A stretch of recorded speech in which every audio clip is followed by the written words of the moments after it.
Well, hello everybody. I am just cruising in the south part of Dunedin, and I wanted to just give you a wee look-see of what it's like because it's pretty quintessential Kiwi. Kia ora, my name is Sarah and I am one of the tutors on this land-based program that you are being a part of right now. Thank you for being a part of it. It is wonderful to experience this with you. And before I go any further, I'm going to do a traditional welcome. It's called a mihi, and I'm going to be speaking in Māori, which is the indigenous language from New Zealand, and then I'll explain a little bit about what that means.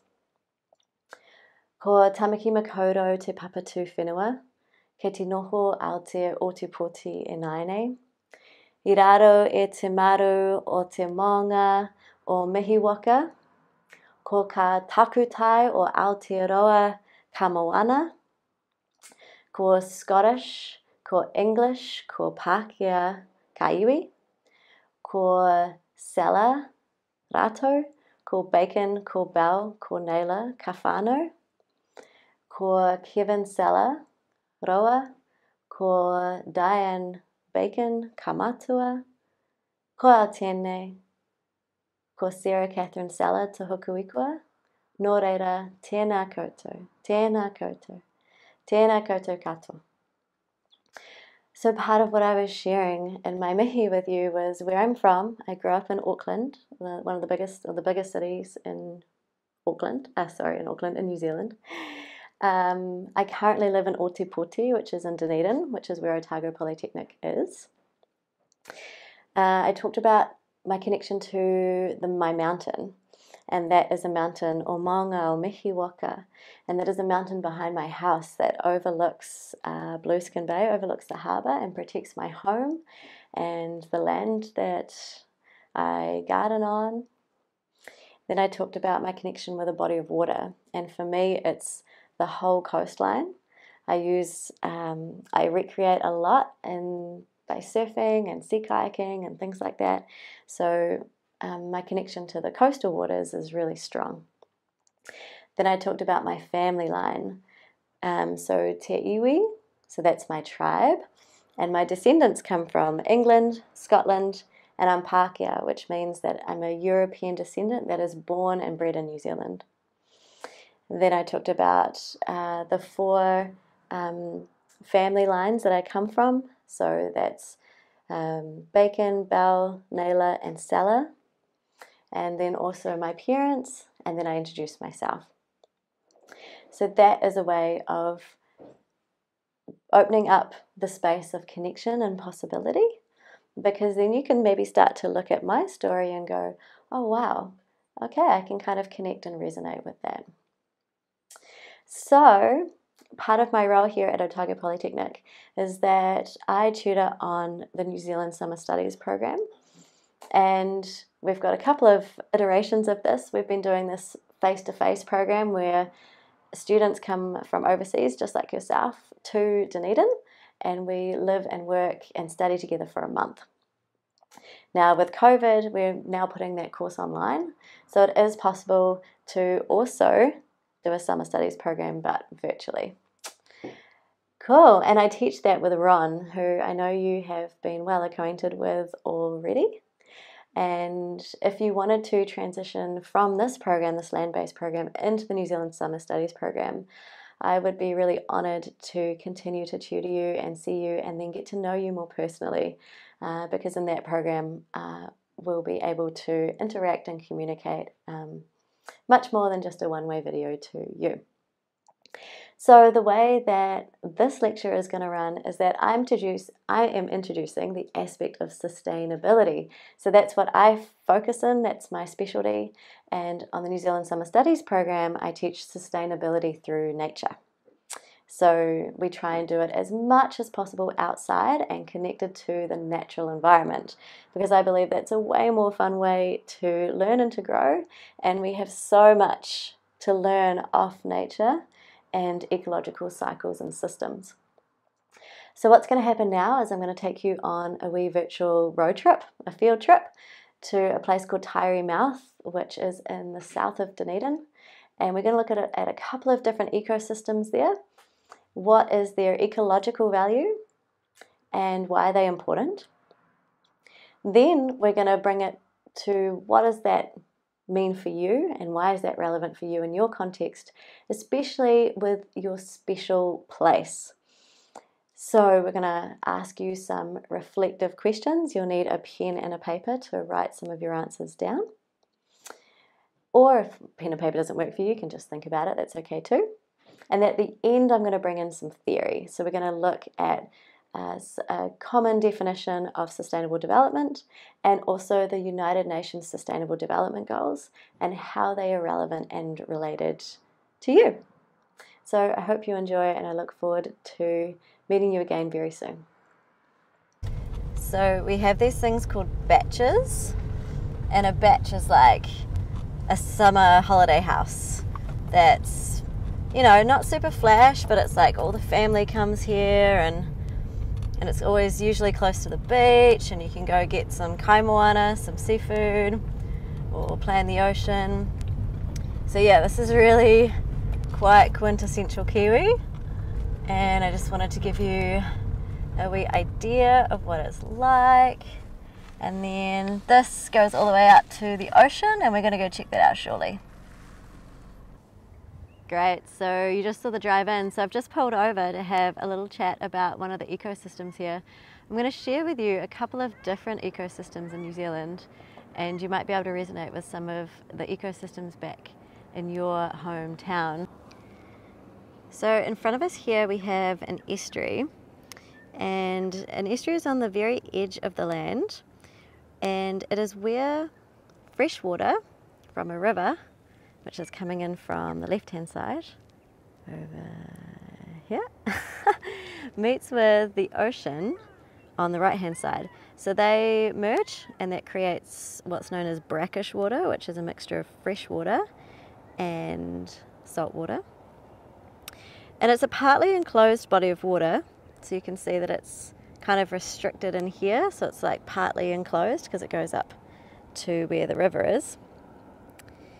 And many coastal landforms fit this description. So it could be called a bay or a lagoon, a harbour, an inlet, a sound, a swamp.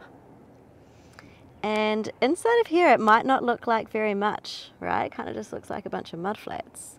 But this is flush with nutrients that comes in from the water, and what it does is help to feed lots of organisms that are hanging out in here. So these organisms are super resilient. They have to be because they are at threat by a few things. Can you think about just in your head now, what might be some of the threats on some of these resilient organisms such as crabs and sea snails?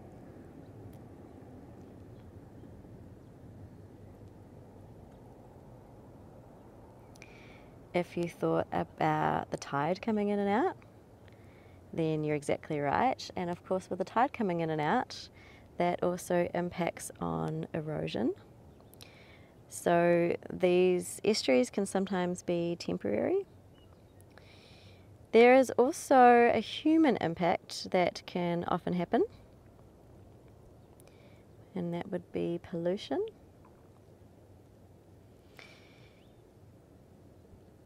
And these estuaries, surprisingly, are some of the most productive ecosystems in the world. So they provide rich feeding grounds for coastal fish. Can you hear that? That's a blackback gull that's over in the far distance.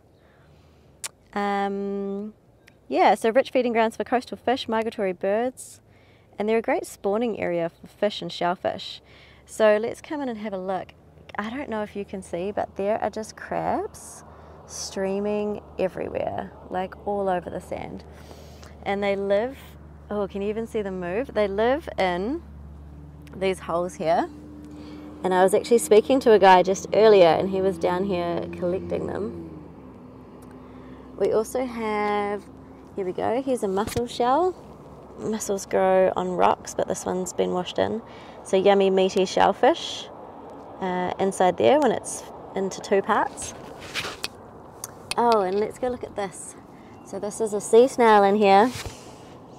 And can you see the trail that has come in all the way?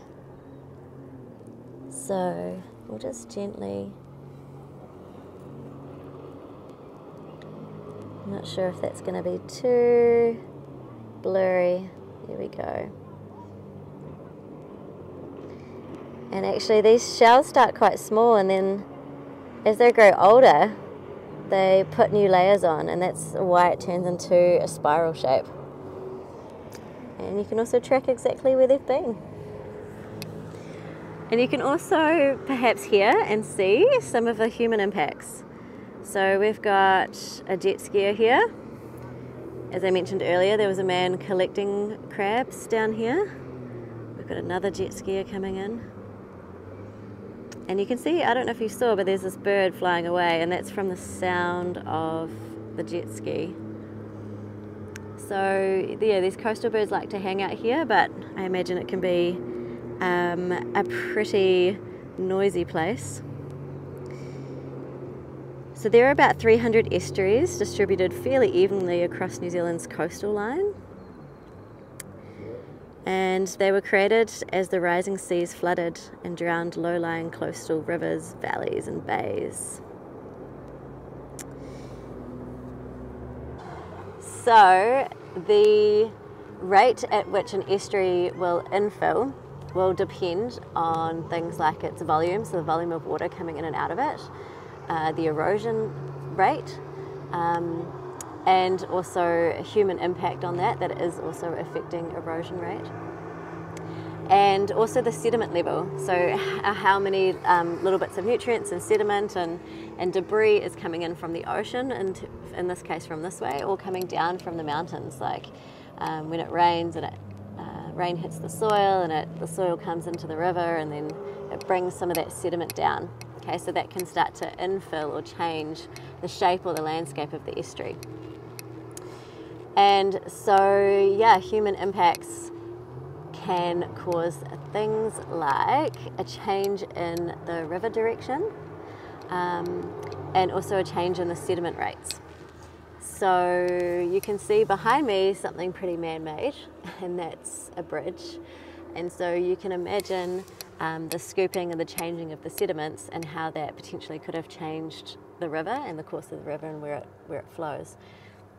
So estuaries aren't permanent, they're a temporary feature.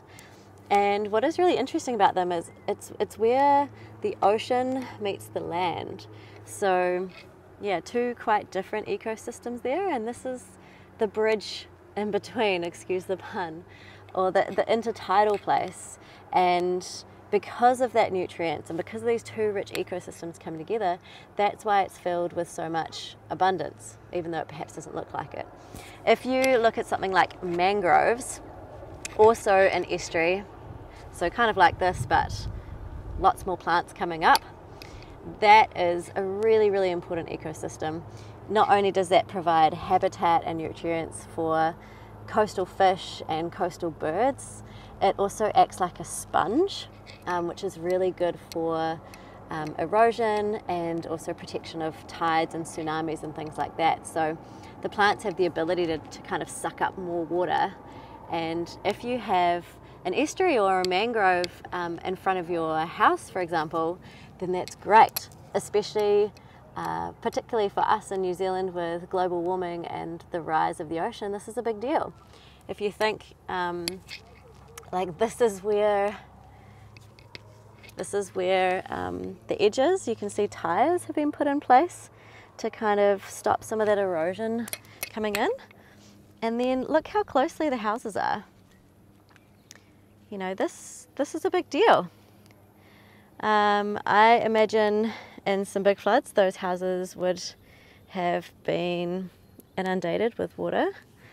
And with the rise of the ocean, this is an important thing for us, and it's affecting things like insurance, for example, and also the way we build our homes and where we build our homes. You may have remembered quite a few years ago in New Zealand, you may not remember, we had a really big earthquake in a town called Christchurch, and that is 4.5 hours north of Dunedin, which is where I am right now. And historically, that town was built on kind of estuary sort of swampland.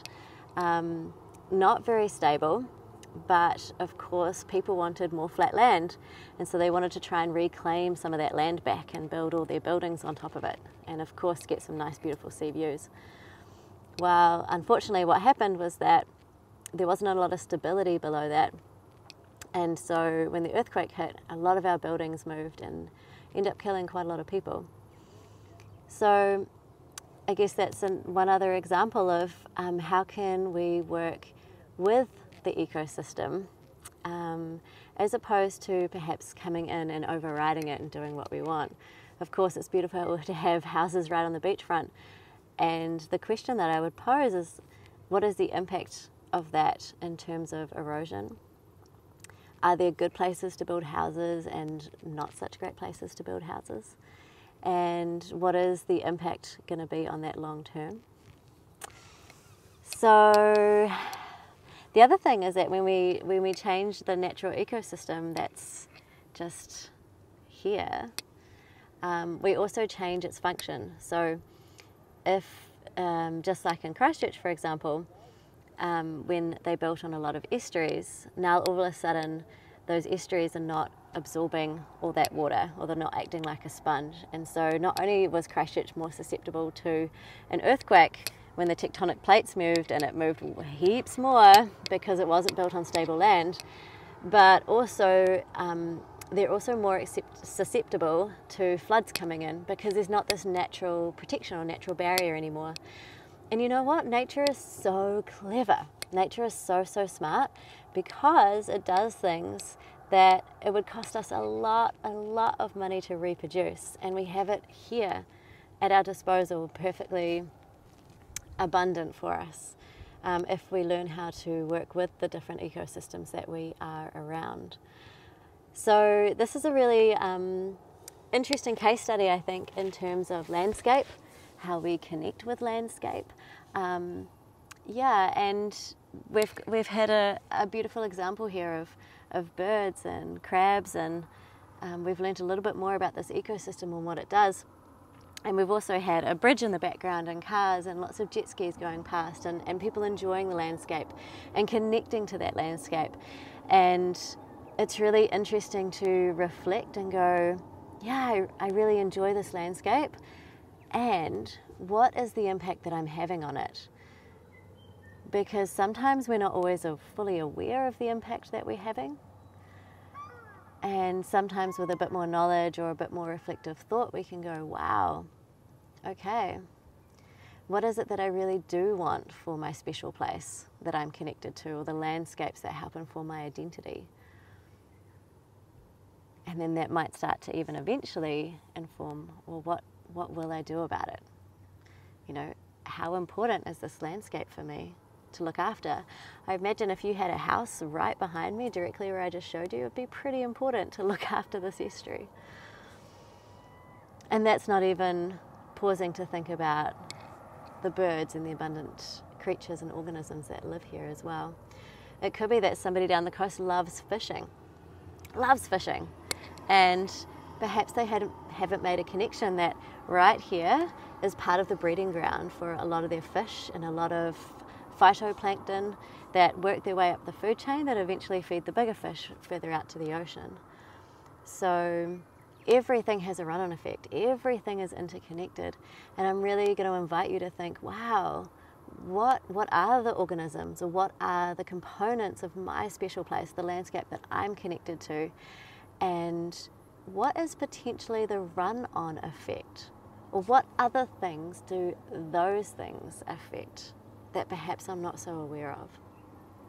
So while you ponder that, I'm going to hop in my car and I'm going to drive us to another ecosystem, another location. We're going to go further up into the bush this time. Or we call it bush in New Zealand, you might call it forest or wilderness where you are. Okay, so here we are heading more up into the freshwater river, and the ecosystem up here and where it starts to meet the land. So a couple of interesting things here. Just down on my right, this is a harakeke bush or a flax bush, and you will probably be familiar with this because of Ron doing some weaving for you, and he may have already taught you this, but I just wanted to show you in here the structure of the different ferns. So this whole part in here is one whole structure, or one whole frond or fern. We've got another one in behind here as well. And traditionally, this belief system is that these different ferns represent different things. So in the middle here we have the tamariki, which are the children. And I'm just going to come around here so you can perhaps get a better view. So we've got the tamariki in the middle, and they're the ones that really need protecting, the newer fronds. And then we have the parents on the outside, and then the grandparents further out over here.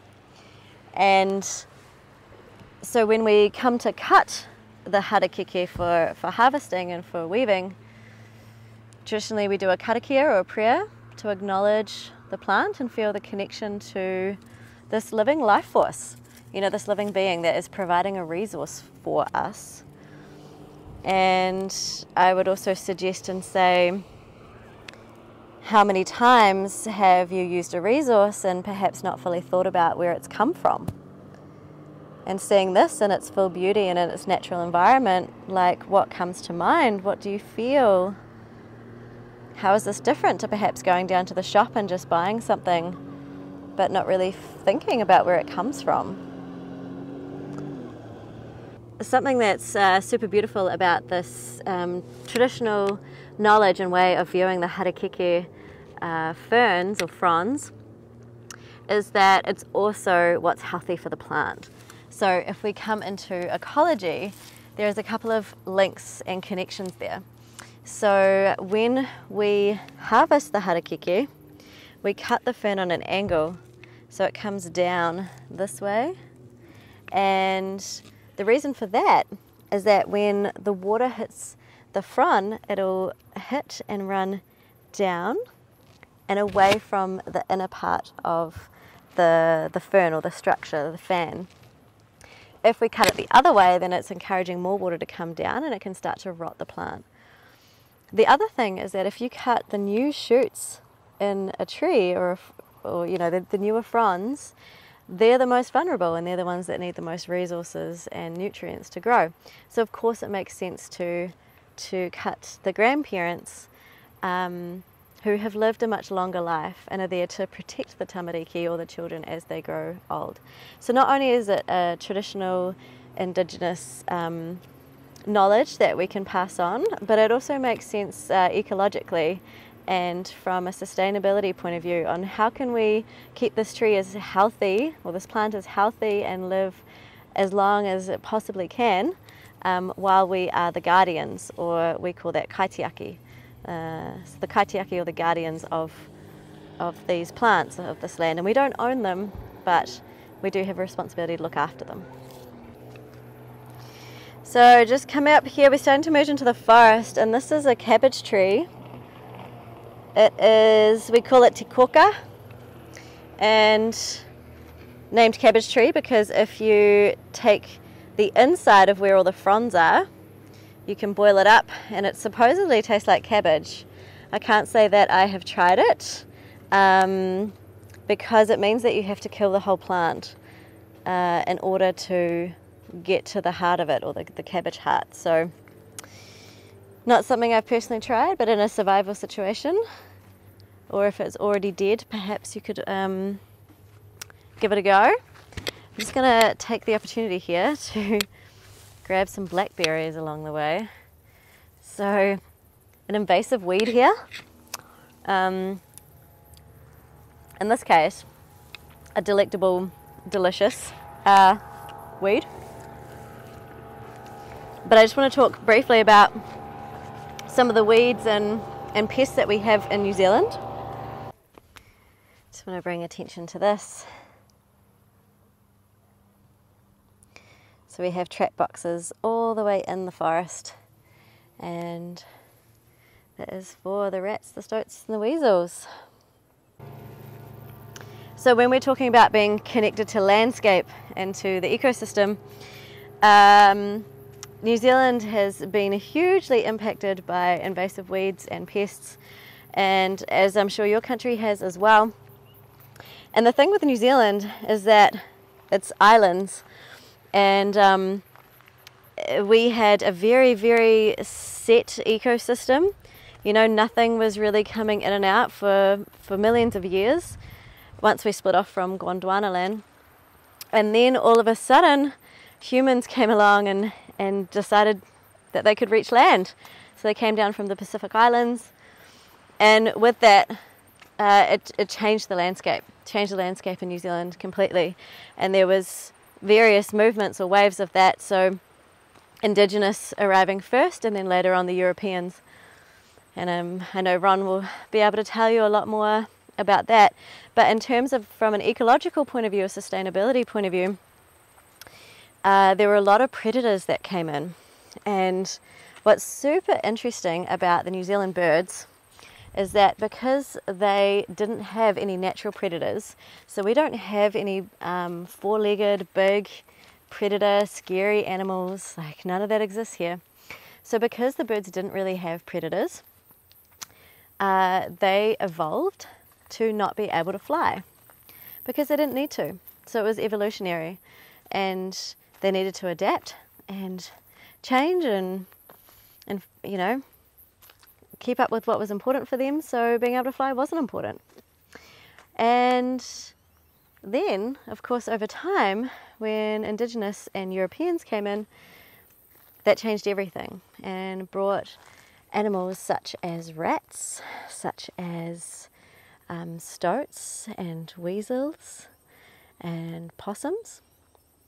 And they have been hugely detrimental to our native birds, who are very vulnerable and don't know how to defend themselves anymore. So in terms of special places, I'll talk about mine for a second in terms of landscape. I feel very connected to the land here that we have, but there's also something special or something more than just the land, and it's the way that I experience my landscape with my five senses. So when I'm out here, I can smell it. You know, here it's got like a bit of salt on the air. It feels very smells very fresh. And what I can hear, so right now, I don't know if you can hear with me, there are a lot of cicadas. And it was said that back in the day, the bird song in New Zealand was so loud when Captain Cook and his men and the Europeans first arrived. The birds were so loud that they couldn't hear themselves talk to one another. So you can just only imagine the wildlife that used to be here and how it would affect the landscape and what it was previous to how I've come across it. So Dunedin's my home. I love it. I built a connection with it. It has a strong place in my heart. And I know that a couple of 100 years ago, the place that I'm experiencing, it was not the same. And I'm probably sad to say that in another couple of 100 years, the place that I'm experiencing now won't be the same for my tamariki, for my children. So I'm experiencing this landscape in a moment in time. And there will be aspects of that landscape that I can smell and feel and hear that will make me feel good. So if you think about the smells in your landscape or in your special place, and what are the good smells? What are the smells that make you feel good? And then you can also imagine the noises or the sounds, and what sounds make you feel really good. And in my case, it's bird song. And you can go through that with all the senses. What could you feel in this place?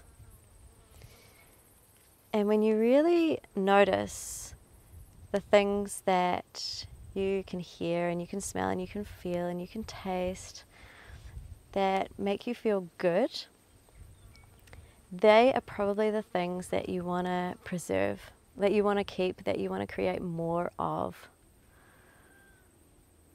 And that's where we come into this sustainability and this kaitiaki of this place. Because I know that I want to hear more birds. So if I want to hear more birds, then I want to do things that can help bring some of those birds back. And what would be some of those things? Well, habitat is huge. So making sure that I'm not ripping out trees, or I'm not destroying the ecosystem around me, or harming the trees and the ability for them to grow. Really important. We have a lot of predators in New Zealand. So for me and for us here, pest control is a very real thing that we need to do if we want to have the birdsong come back into our landscapes. Taste. I just got to taste blackberry in my mouth. Now, blackberry is a weed, so depends if you want to keep that in your landscape or not. It does have the ability to take over. But there are a lot of yummy tastes in the New Zealand bush forest, for example, that you can eat. And a lot of it's medicinal, and it all goes back to Indigenous knowledge and how that can help inform and improve our health and well-being now. Do you know that a huge percentage of the pharmaceuticals and the drugs that you may choose to take, are derived from natural environments? So it could be that there is a plant that we haven't figured out or we don't have the knowledge for, and it could be the cure for cancer. I mean, who knows? So looking after these environments could not only be important for our habitats and our animals, but also for human health. So why are our forests important? Well, I'm sure you can brainstorm with me and mention a few things, and if we were live, I would love to hear your responses. But trees, right? So why are trees important? Well, you may have come up with the fact that they do an oxygen and carbon dioxide exchange. So they're helping clean and purify our air. They provide us with resources. So wood for paper, housing, cardboard, furniture, many things that we use. They also, the forest as a whole, helps to control erosion. So the roots from all the trees keep the ground nice and strong and tight together. And especially in an area like this that's close to the coastal areas, it keeps that soil all intact so we don't lose huge pieces of our land. It is a huge habitat and home, of course, for insects, native birds, other animals. We don't have so many four-legged animals where we are, but it supports and feeds a huge amount of animals. And then, of course, all those animals have different run-on effects. So there are different animals out there, and some of them can be known as keystone species. And what this means is that if that one animal went extinct, it would have a huge impact on everything else around it. So just like everything is interconnected, we take one thing out and it's going to have a run-on effect for everything else. What else do our forests provide? Well, they're beautiful and it's very aesthetically pleasing. And so there is research and study after study talking about the fact that the more time that we spend in nature as human beings, the better our health and our mental health and our overall well-being. So there is something special that happens. Perhaps you might recognize that you feel relaxed or you feel happy in your special place, in your landscape. And to notice those feelings and how you respond and how your body responds in those places is really important and really beautiful, because it's the emotional connection and the way that it makes us feel that really ties us to a place or gives us that connection. So we also talk about wairua, and that's translated into spirit Or in the forest in particular, we talk about Maori, and Maori is life force energy. So it's an Indigenous or Māori concept. And you may have experienced something similar perhaps when you've been in nature and you've just had that kind of overwhelming feeling of like, whoa, I feel like I'm connected to something bigger than myself. And how that makes you feel.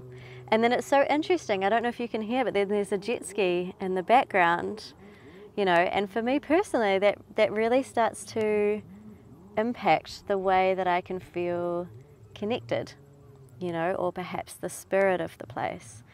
And that is a form of pollution. It's a noise pollution, and it's not good or bad. It's just an experience, and it's really interesting to see how different people operate differently in the same landscape and the impact they can have on one another in terms of their enjoyment. The forest can also help control climate. So the Amazonian rainforest creates its own microclimate there, and it brings in a lot of the moisture from the ocean, and it allows rain to happen. When those forests get cut down, there's less rain in the areas, and so the farmers around that really suffer.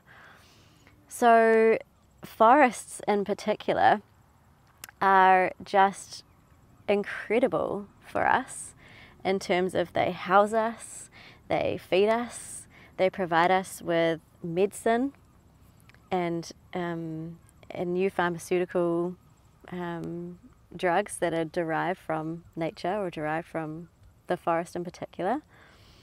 We get well-being, we improve our health, we can recreate in it, so we can go for a run, or we can go mountain biking, or do something when we're able and free to walk around.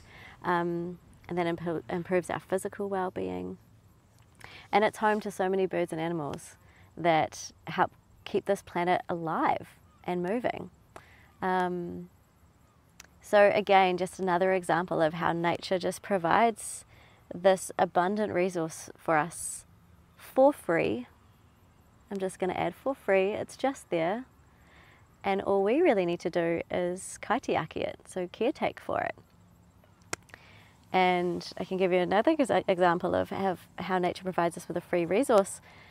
Bees, you know, they pollinate our fruit and our veggies, our plants, they give us honey. And some economists have tried to put a price on how much it would take for humans to recreate that, and it's in the billions of dollars, billions. So if we just look after what's provided to us for free, then we don't have our cameras falling over. And no, but then we can live a life that's fulfilling and healthy and nurturing and in harmony with what was provided for us. So think about how that impacts your special place in the landscapes that you know. And so here we are at the ocean, coming all the way back up to the other end of the ecosystem. Got lots of people recreating today, and dogs, and lots of fisher people. So let's drop down and have a look. So today we've gone all the way from the ocean into the estuary and up into the forest. And that's just one example of a range of different ecosystems. There are so many more out there, and so many more special places and ways that we can connect to landscape. And it's pretty interesting to start thinking about, wow, what do these environments provide for us? And how do we connect with them?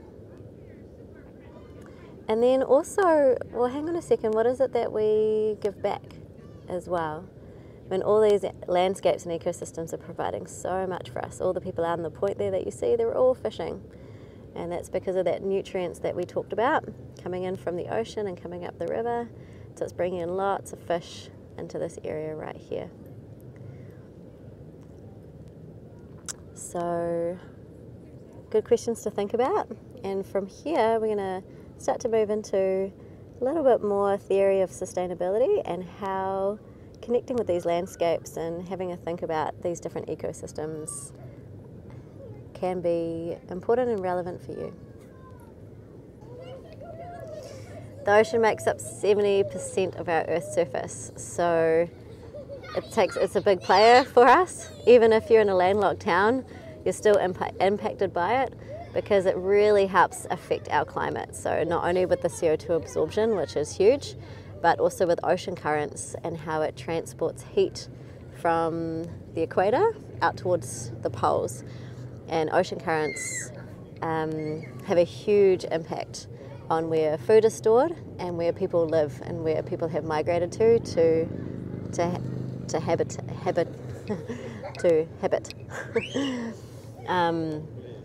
And of course food, right? So think about the fish and yeah, all the animals and all the mammals that are in the ocean. It's just so huge, and so many that we still don't know.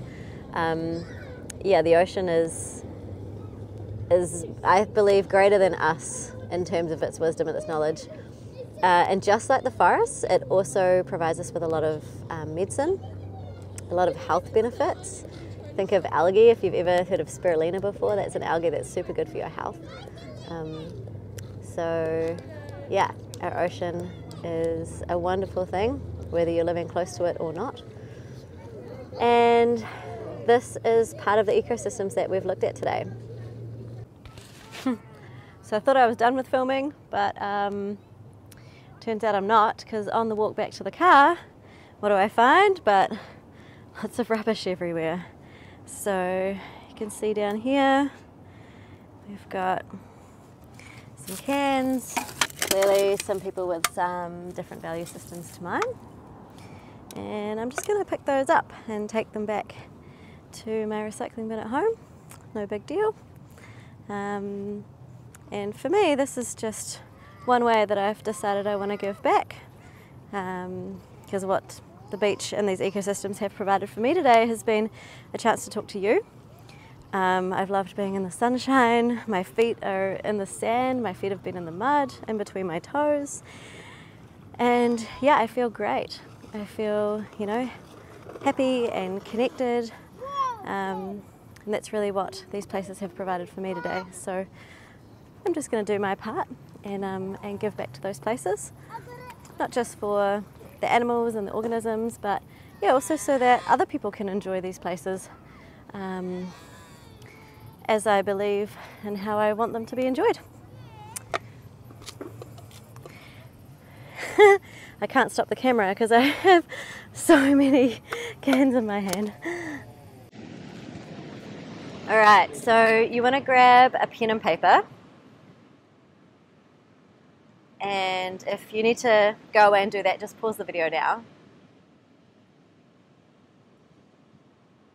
And then we're going to look at how is what you're learning in this program and what I've just shared, how is that relevant for you? And we're going to do that through some reflective questions. So the first question I'm going to ask you is, what ecosystem is your special place a part of?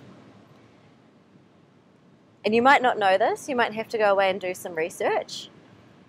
And if it's part of a forest system, I'd love you to get really specific, like what type of forest? Because there's lots of different forests around the world.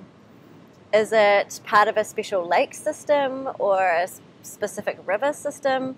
Is there a certain type of river? Like in New Zealand we have braided rivers, which are very wide, split rivers, so it's got like 5 or 6 channels kind of coming down. So can you get really specific? And the question is, what ecosystem is your special place a part of? So pause the video and just write that down.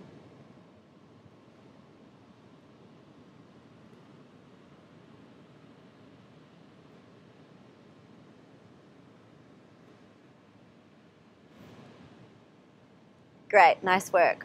Okay, and so the next reflective question is, what is the ecological value of your special place?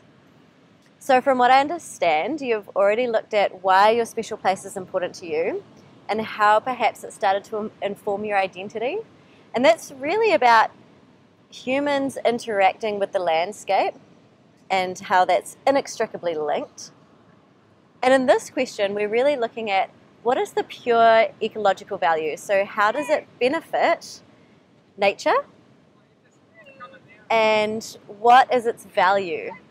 So, for example, with the ocean, I talked about it was a food source, it had medicinal qualities, it was a carbon sink, it gave us oxygen. So I'm interested, what is it about your specific ecosystem that helps benefit nature and humans in that too? Okay, the next question is, what is the ecological value of your special place? So, from my understanding, you've identified your special place and why it's important to you. And there's also an emotional link or an emotional connection there. Now, this is your chance to see why it's valuable from an ecological point of view. So my examples before is I talked about carbon sinks and taking the carbon out of the atmosphere and transferring it into oxygen. I talked about ecosystems that were providing a food source, that were providing shelter, that were a habitat for organisms and the run-on effect for bigger animals. So what is it about your special place? The things, the natural things that make it what it is, why is that valuable from an ecological point of view in terms of how it's helping either the greater food web or wider ecological systems, and even how it's also providing for humans as well. So write that down. If you're really not sure, then I encourage you to do a Google search and do a bit of research. So just pause the video now and take some time to answer that question. Okay, and the third question is, what are the threats to your special place? So these could be threats from humans, it could be biological or ecological threats, such as when I described pests coming in and really changing the landscape of my special place. So what are the threats? And list as many as you possibly can. They can be very small, like on a local scale, so somebody throwing a piece of rubbish down, or it could be really global, like global warming will have a big impact on your special place. And again, take some time to do some research, write your questions down, and then come back for the last question. All right, and the last question is more an invitation actually about just reflecting on your answers to those three questions and your connection to your special place. What does that mean for you? So you understand the value from an emotional point of view, perhaps a spiritual point of view. Now you understand the value from an ecological point of view. That will all be tied into financial benefit as well, because often ecologically and with resources it comes as a great benefit and with great financial value as well. And now you understand some of the threats and what could damage it. So what does that mean for you? Does that mean that you want to protect it? You want to take some action? Does it mean that you're just quite blown away by what you've discovered? Is it something that you already knew, for example? So just take some time to reflect on, so what does that mean for me? And when you're done, just come back to the video.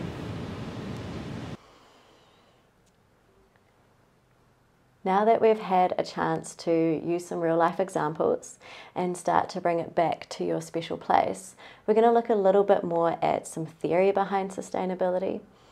And what I want to let you know is that because of your experience, you will probably already have some kind of understanding of what sustainability is, even if you've never studied any of the theory behind it. So think about some things that you know to be right in terms of how you want to treat people and the world around you. Maybe there were some lessons from elders or just experiences that you've had in life that help to inform your perspective. So you'll already have a good grasp of this. And what the theory tries to do is to put a bit of structure around lots of different perspectives and thoughts that lots of people have had all around the world. Now, sustainability doesn't have one set definition. So just as I have a different opinion to you, to somebody else, you know, there's some general themes that people will agree on, but one set definition just does not exist.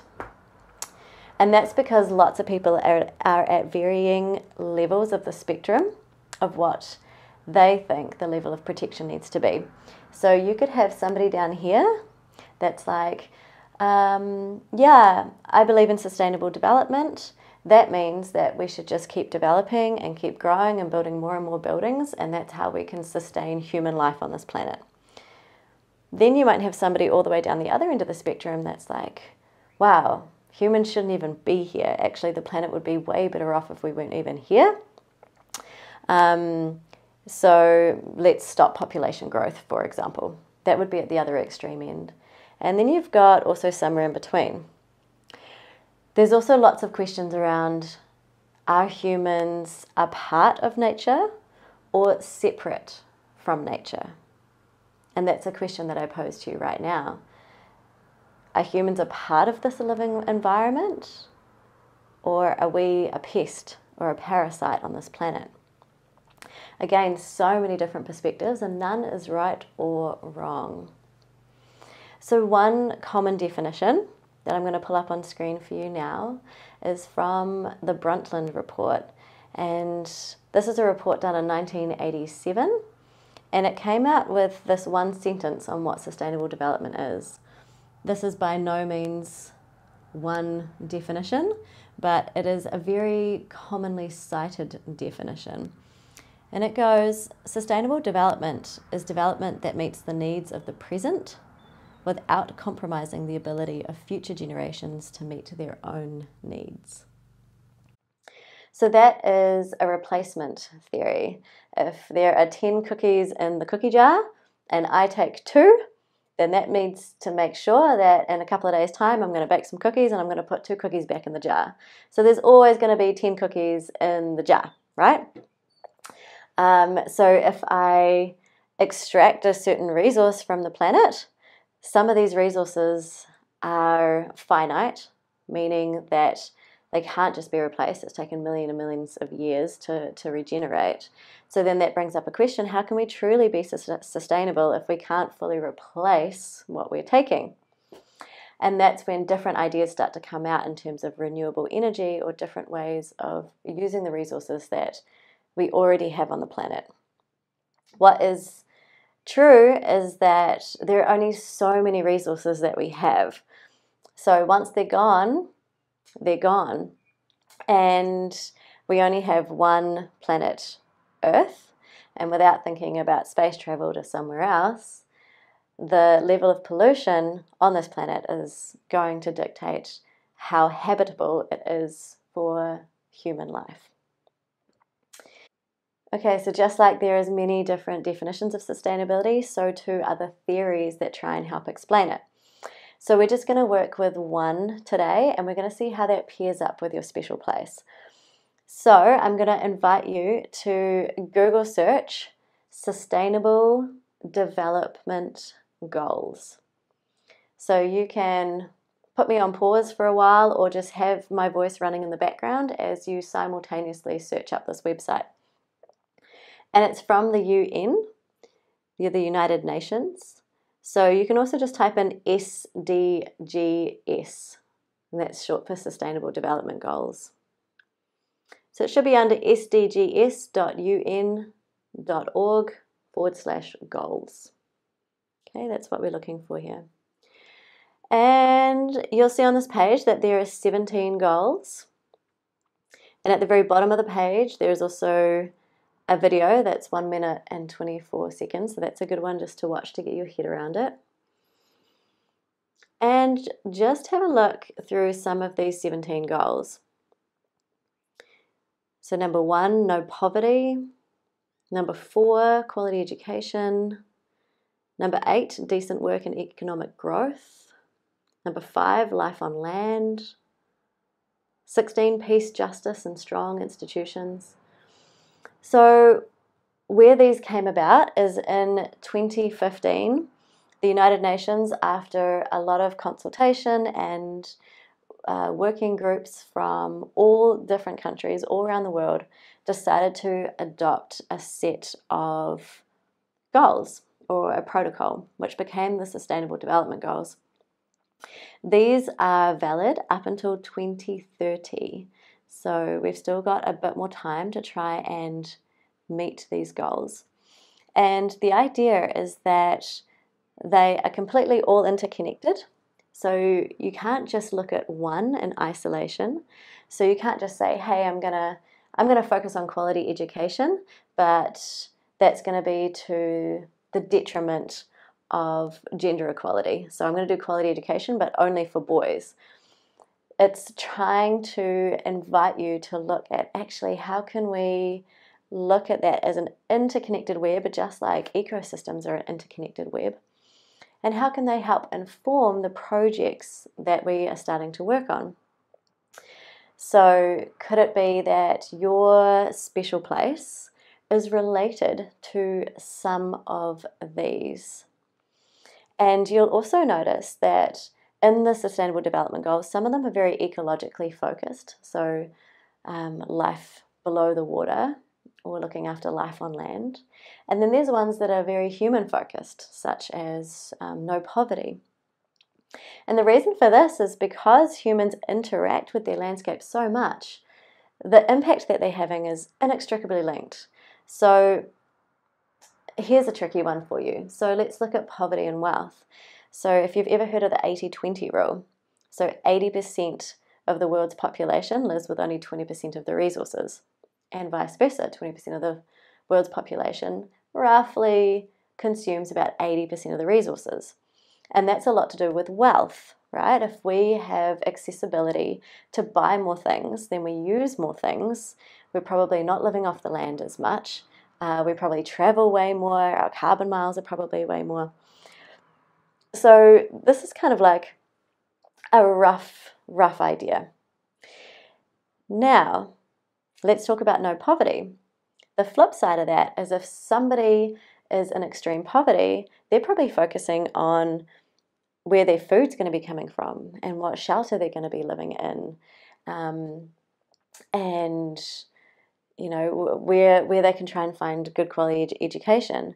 Their thoughts are probably not around recycling, for example, or looking at their overall consumption rates.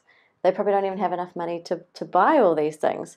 So who's more sustainable here? Is it the wealthier person who recycles all their things, that buys ethically, that perhaps doesn't eat as much meat and is a vegetarian, but they're still consuming quite a lot because they probably have a car and whatnot? Or is it the person in lower poverty who doesn't have access to all these things and probably has a lower carbon footprint? Then let's look at the ethics behind it. So is it okay that there is such a huge disparity of wealth in the world? Is that ethically and morally right? So is it because of the country that you were born in and the family that you were born into that then dictates that you're allowed to live a more wealthy, lavish life? And what is your ethical responsibility there if that is the situation that somebody's been born into? On the other hand, how can we help to raise the quality of living for everybody on the planet? Because morally and ethically, most people would agree that it's not okay to have such a huge disparity of wealth. And what does that mean when we raise the wealth level of people who are now considered to be in poverty? And what does that mean for their consumption rates and their demand on resources on the planet? Does that mean that we're going to end up becoming more sustainable because people are more educated and more aware and have greater access to sustainable choices? Or does it mean that we're moving further away from the land and now we're giving people more access to travel? So now all of a sudden our carbon emissions go through the roof and we have a lot of problems there. Another thing to do with poorer people or people who are living in poverty is that they don't also have as much accessibility to hospitals and good birthing clinics and care for the young children. So statistically, people who are living below the poverty line, and that can be relative, so you could still have somebody below the poverty line in Canada or the States or New Zealand, but that line will be higher than somebody, say, in Southern Africa. However, relative in the country, they're both considered to be below the poverty line of what's standard and what's okay in that setting, in that cultural setting. So people who tend to live below the poverty line will want to have more children. And historically, that has been around wanting to kind of foolproof their way of how many offspring they're going to have. Because if there's a high child mortality rate that often comes with low poverty, then it's likely that one or a few of your children are going to die. And if you need children to be around to help look after the elderly or work in the fields or go away to town to start working to bring money back to the family, then it's imperative that there are enough offspring to be able to do that. So here's another interesting conversation to look at, is when we raise the poverty level, does that also reduce the population? And if we're actually reducing population overall, does that mean that we're going to be using lower resources and it's going to balance or even itself out? So all just examples of how we can critically look at these different goals and say, okay, well, hang on a second. Yeah, cool, we all agree that it is good to look after life below the water, for example. And what does this mean? And how is this interconnected with all the other different goals that are going on?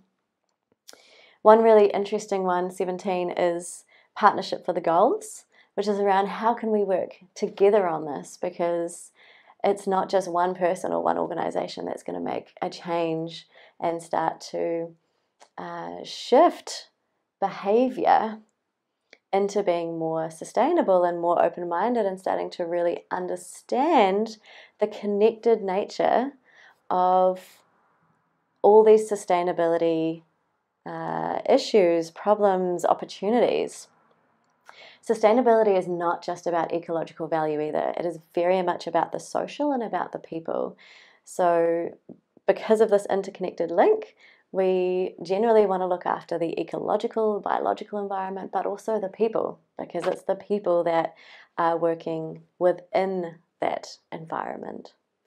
And then, of course, there's finances as well. So it's all great to have an idea of a wonderful project that you want to implement, but if it's not financially viable, it's going to be very difficult to get off the ground or for it to stay sustainable, meaning it might be good for a few months, but how about a year or 2 years or 5 years or 20 years into the future? Is it going to have longevity? Is it really going to have an impact? So my invitation here is for you to look through those sustainable development goals, get really familiar with them as a framework. And my question to you is, how many of these different goals can you see matched up in your special place? So it could be that looking after the land is a goal that's really important for your special place. Maybe the way that people are interacting with your special place means that there's an opportunity for quality education, perhaps. My neighbour has just started their lawnmower, so it's probably time for me to finish this video. That is great timing. So take care. I really look forward to seeing you, hopefully when you come for the New Zealand Summer Studies program in person when COVID allows. And yeah, thank you for being here with me. It's lovely to connect with you, and I'll see you again soon.